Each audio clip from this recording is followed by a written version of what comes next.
அதுக்கு எதிரான மருந்து போட்டு நெக்ஸ்ட் அதுக்கப்புறமா தான் அவங்களை காப்பாற்றணும். ஏன்னா பாம்பு கச்சிச்சு அப்போதுமே பாடியில் வந்து ஆன்டிபாடின்றது திறக்கணும். நெக்ஸ்ட் அதுக்கப்புறமா அதுக்கு எதிராக போராட்டம்னா அவ்வளோதான் காலியாயிருக்கும். அதனால அந்த விஷத்துக்கு எதிரான இன்ஜெக்ஷனை போட்டு அவங்க வந்து காப்பாற்றிடணும். ஸோ இந்த டைப் ஆஃப் இம்யூனைசேஷன்றது passive immunisation. So recombinant DNA technology மூலயமா வந்து நம்ம பாதஜனுக்கு எதிரான இதெல்லாம் நம்ம பாக்டீரியா இல்லைன்னா ஈஸ்ட்டை வச்சு நம்ம வந்து இந்த வேக்சின்லாம் நம்ம வந்து ப்ரொடியூஸ் பண்ணுறோம். அந்த வேக்சின்லாம் நம்ம வந்து லார்ஜிக்கல் ஸ்கேலில் வந்து ப்ரொடக்ஷன் பண்ணி நம்ம வந்து இம்யூனைசேஷன் பண்ணுறோம். கிட்டே அவைலபிலிட்டி எல்லாருக்கும் கிடைக்கிற மாதிரி பண்ணணும். எக்ஸாம்பிளுக்கு இப்போ ஹெபடைட்டிஸ் பி வேக்சின்றதை ப்ரொடியூஸ் பண்ணுறது யாருன்னா ஈஸ்ட். நெக்ஸ்ட்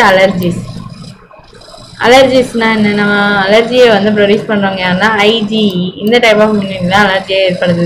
அதாவது அலர்ஜன்ஸ் யார் வந்து அலர்ஜியை காஸ் பண்ணுறாங்களோ அவங்க தான் அலர்ஜன்ஸ் சொல்லுவோம். இப்போ டஸ்ட்டு, நெக்ஸ்ட் அதுக்கப்புறமா போலன், அனிமல் டேண்டர், அதாவது அனிமலோட முடி, இதெல்லாம் வந்து நான் ஒருத்தருக்கு ஒன்றுனா ஆகாமல் இருக்கலாம். என் டஸ்ட்டில் பண்ணால் ஆகாதுப்பா, எனக்கு பூலாம் அதிகமாக இருக்க இடத்துல போகணுன்னா எனக்கு ஆகாதுப்பான்றாங்க.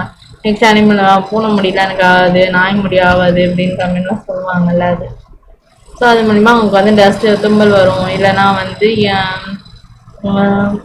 எதனா ஒரு அரிக்கும், அந்த மாதிரி எதனா ஒரு சிம்டம்ஸ் மாரி வரும். அலர்ஜிக் ரியாக்ஷன்ன்றது ஸ்னீசிங், நெக்ஸ்ட் வாட்டி கண்ணு தண்ணியாக கொட்டும், நெக்ஸ்ட் அது மாதிரி ரன்னிங் நோஸ் மூக்கில் விழுவும். நெக்ஸ்ட் அதுக்கப்புறமா வந்து டிஃபிகல்ட்டி மூச்சு ஓட்டுறதுக்கு கஷ்டப்படுவாங்க. இது எல்லாமே அலர்ஜிக்கான சிம்டம்ஸ் தான். ஸோ இந்த அலர்ஜின்றது வந்து என்ன பண்ணுதுன்னா வந்து நம்ம பாடியில் வந்து ரிலீஸ் ஆகுது கெமிக்கல்ஸ் என்னென்னா வந்து ஹிஸ்டமைன் அண்ட் செரோடோனின்றது. இது வந்து ஃப்ரம் மேஸ்ட் செல்லேருந்து இது அங்கே வந்து வருது. ஸோ இதனால தான் அலர்ஜின்றது நமக்கு வருது. Next determine. இந்த அலர்ஜின்றது வந்து பேஷண்ட்டுக்கு வந்து inject in very small dose. So இந்த அவங்களுக்கு எதுனால அலர்ஜி ஆகுதுன்றது வந்து ஸ்மால் அளவில் அவங்களுக்கு வந்து டோஸ் வந்து இன்சர்ட் பண்ணி இது இந்தமாரி அலர்ஜி ஆகுது இவங்களுக்கு அப்படின்ற மாதிரி அதை பற்றி ரியாக்ஷன்லாம் ஸ்டடி பண்ணதுக்கப்புறமா ஆன்டிஹிஸ்டமைன் இவங்களுக்கு வந்து இதனால் இது வருதா, அதுக்கு இதமாரி ஹிஸ்டமைனுக்கு ஆப்போசிட்டானது ஆன்டிஹிஸ்டமைன், அது அவங்களுக்கு போடுவாங்க. Next adrenaline, next steroids. இவங்களாம் வந்து குயிக்காக வந்து அலர்ஜியை வந்து ரெடியூஸ் பண்ணிடுவாங்க. இப்போ அவங்களுக்கு ஒரு அலர்ஜினாலும் இப்போ ஒரு கையை ஒரு இடம் அரைச்சிக்கிட்டே இருக்குன்னு வைங்களேன், அவங்க ஆன்டிஹிஸ்டமைனோ இந்த அட்ரினலைனோ இல்லை ஸ்டெராய்டோ கொடுத்தாங்கன்னா அவங்க டக்குன்னு அந்த அலர்ஜியிலேருந்து அவங்க ரிலீஸ் ஆகி அவங்களுக்கு வந்து அந்த அரிக்கிறது நிற்கும். அந்த அலர்ஜிலேருந்து பார்க்கணும்.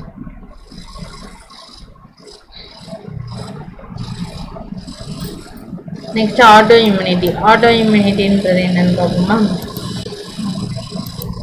ஸோ ஆட்டோ இம்யூனிட்டின்றது என்னன்னா வந்து இது வந்து ஒரு மெமரி பேஸ்டு அக்யூர் இம்யூனிட்டி. அதாவது நான் ஞாபகம் வச்சுருக்கிறதுல அதை பேஸ் பண்ணி ஹையர் வெர்டிபிரேட்ஸ்லாம் வந்து ஃபாரின் ஆர்கானிசம், அதாவது பேத்தோஜன் இருக்காங்களா, நம்ம செல்லுக்கும் பேத்தோஜனையும் வந்து டிஃப்ரென்ஷியேட்னா வந்து வேறுபடுத்துகிற அந்த தன்மைன்றது வந்து நம்ம இம்யூனிட்டிக்கு இருக்குது.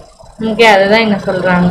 ஸோ மெமரி பேஸ்டு அக்யூர் இம்யூனிட்டின்றது ஹையர் வெர்டிபிரேட்ஸில் இருக்குது. அது வந்து செல்லேருந்து ஃபாரின் ஆர்கானிசம் வந்து டிஃப்ரென்ஷியேட் பண்ணுது அப்படின்றது சொல்கிறாங்க.